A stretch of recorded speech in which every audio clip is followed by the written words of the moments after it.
Hi everyone, welcome to Good Morning Toowoomba with Ben Apsey. And I'm Daryl Nicholson down here at the beautiful Walton stores with Aaron. How are you, mate? Yeah, good, thanks. Oh, good, excellent. Go off, Ben. You start. I'm going to Well, have a zip of beer. it's Good Morning Toowoomba and we're having breakfast beer today.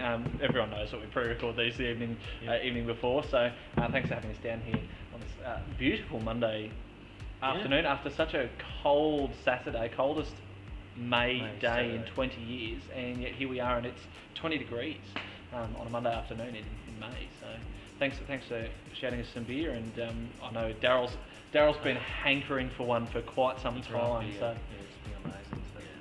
So, mate, tell us the story. How have you gone with the changes and now we're looking at some more restrictions lifted. What's the plans with your three businesses down here? So it's been pretty interesting.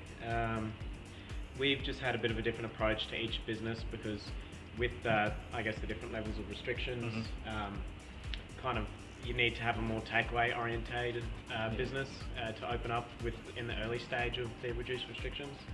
So looking at opening up the beer garden this week, and then Ola and the Moose will need a bit more on-site venues capacity. Okay, so you'll need more than 10 to open those other two, you think? Okay, well, that's fair enough. So maybe if they went a bit more like New South Wales and did the 50 in open spaces and pubs and clubs, that would be a bit more beneficial to some of the local businesses in Toowoomba in particular, especially with unemployment. Toowoomba, highest unemployment in the country at the moment, so anything that we can do to help get people back into work would be great.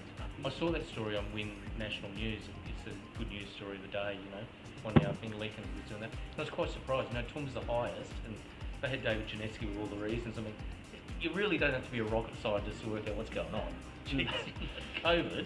Yeah, coronavirus has it's kind of put a bit of an impact in a lot of the industries up here, I guess. And Toowoomba is a very hospitality, arts and cultural based, and a lot of sport as well. So most of those things is what employs a lot of people in Toowoomba. So, outside of Toowoomba, in sort of regional areas, you've got your agricultural sector, but Toowoomba City, highest unemployment rate in the country, which is a bit sad.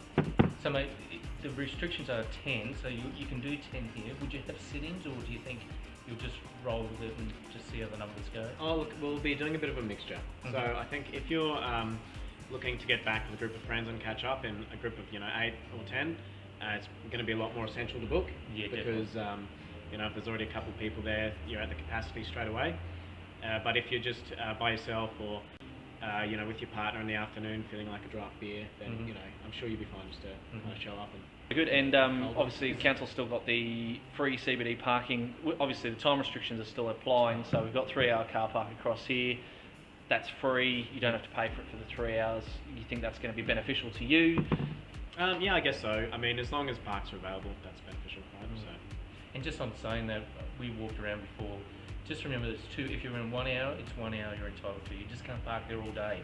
2 hours is 2 hours. And 10 minutes at all times, they are 10 minutes at all times. Still. Those guys are out there and they're thick. We saw them writing tickets today, so just be really, really careful.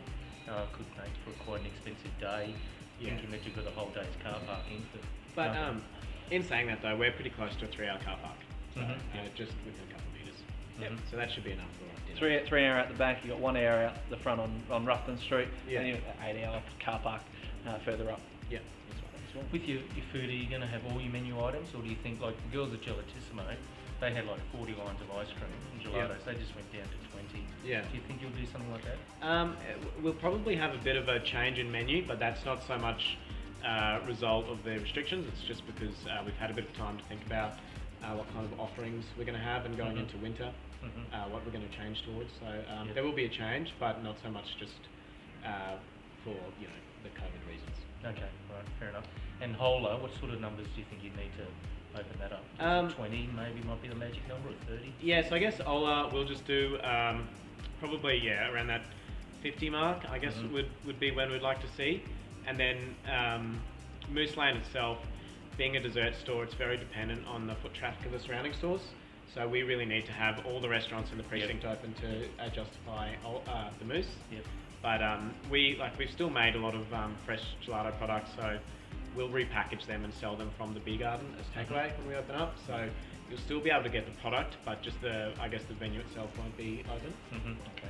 And any indication on any of the other businesses around? Obviously, Zembaro's is still kicking along. Any indication on Hello Harry's or Junk, or even Well, Zembros and Hello Harry's have stayed open the whole time, so you can still come down and get takeaway from them. They're doing the 10-person seating at both venues, so those places are still available. Junk is still reviewing which level of restrictions they're going to open at.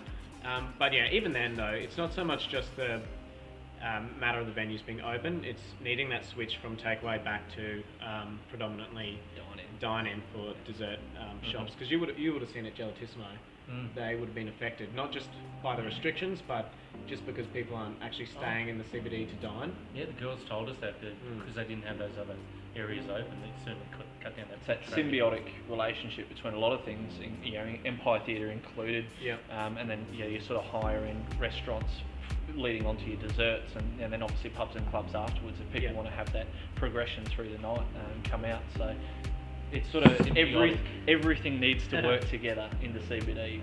Yeah, that's great. I'm going to look that word up when I get home, mate. Symbiotic must be town planning word. So, thank you. Your experience running for council. Tell us a bit about that.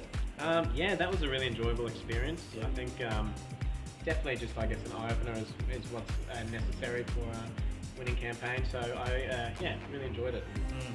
And I know it's a bit early, but any signs of 2024? Well, no, not necessarily. For myself, I only ran more as, because of certain issues that I wanted to draw some attention to. So a run in, say, 4 years' time would really depend if there was something I was passionate about. Like for me, it was never about trying to become a councillor as the main goal. The main goal is just to raise a bit of awareness.